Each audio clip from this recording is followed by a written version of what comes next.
ഇപ്പോൾ ഇക്കഴിഞ്ഞ തെരഞ്ഞെടുപ്പിൽ മറിയ സ്ഥാനാർത്ഥിയായേക്കുമെന്നൊരു പ്രചരണം ഉണ്ടായിരുന്നു. എന്തുകൊണ്ട് നടന്നില്ല? എതിർപ്പ് വീട്ടിൽ നിന്നായിരുന്നോ പാർട്ടിയിൽ നിന്നായിരുന്നോ? സ്ഥാനാർത്ഥിയാകുമെന്ന് ഞാനൊരിക്കലും പറഞ്ഞിരുന്നില്ലല്ലോ. അതങ്ങനത്തെ ഒരുപാട് വാർത്തകൾ ചാനലുകളിൽ, സോഷ്യൽ മീഡിയയിലൊക്കെ ഒരുപാട് വാർത്തകൾ ഉണ്ടായിരുന്നു.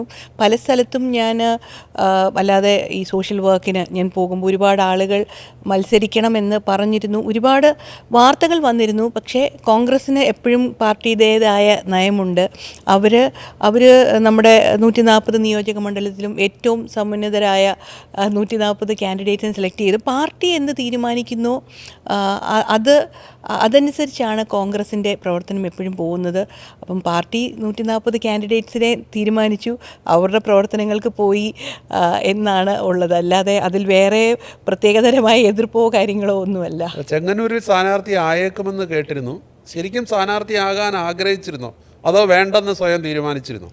ചെങ്ങന്നൂർ മാത്രമല്ല, ചെങ്ങന്നൂരും കാഞ്ഞിരപ്പള്ളി ഉൾപ്പെടെ 6-7 മണ്ഡലങ്ങളിൽ പല പല വാർത്തകൾ കേട്ടിരുന്നു, പല കാര്യങ്ങൾ വന്നിരുന്നു. ഒരിക്കലും അങ്ങനെ ആഗ്രഹിച്ചിരുന്നു എന്നൊരു കാര്യമല്ല. നേരത്തെ പറഞ്ഞതുപോലെ തന്നെ ഒരുപാട് വാർത്തകൾ വന്നിരുന്നു.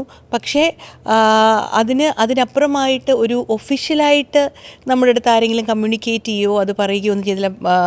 അതേസമയം തന്നെ ഞാൻ പറയുകയാണ്, കോന്നി നിയോജക മണ്ഡലം കൺവെൻഷനിൽ ഞാൻ ആ പരിപാടിയിൽ അറ്റൻഡ് ചെയ്യാനായിട്ട് ചെന്നപ്പോഴാണ് ഞാൻ സ്റ്റേജിൽ ഇരിക്കുമ്പോൾ തന്നെ നമ്മുടെ ബഹുമാനപ്പെട്ട UDF കൺവീനർ ശ്രീ അടൂർ പ്രകാശ് ഇങ്ങനെ പാർട്ടി ഇങ്ങനെ മറിയയുടെ പേര് പലതും പ്ലാൻ ചെയ്തിരുന്നു, പക്ഷെ അതൊന്നും നടന്നില്ല എന്നുള്ള മട്ടിൽ പറഞ്ഞു. അന്നാണ് ഞാനും അത് ആദ്യമായി കേൾക്കുന്നത്. അതുവരെ എനിക്കൊരു ഒഫീഷ്യൽ കൺഫർമേഷൻ അപ്പോൾ എന്തോ അത് കൺസിഡർ ചെയ്തിരുന്നു എന്ന് അന്ന് ഞാൻ മനസ്സിലാക്കി. അതിനെ ഞാൻ വലിയൊരു അംഗീകാരമായി കാണുന്നു.